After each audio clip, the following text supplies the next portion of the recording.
নবী বলেছেন ইফতাহু আউওয়ালা বিকালিমাতিন লা ইলাহা ইল্লাল্লাহ।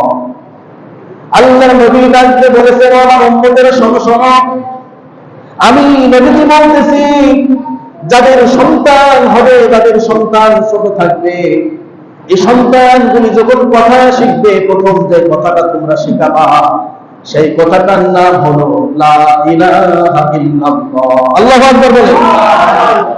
আল্লাহর নবী বলতেছেন, তোমার সন্তান যখন কথা বলা শিখবে, ইফতাহু আউওয়ালা বিকালিমাতিন লা ইলাহা ইল্লাল্লাহ, তোমার সন্তান যখন কথা বলার চেষ্টা করবে, শিখবে, তখন তুমি সর্বপ্রথম তাকে যে কালিমাটা শিক্ষা দিবা, সেই কালিমার নাম হলো লা ইলাহা ইল্লাল্লাহ।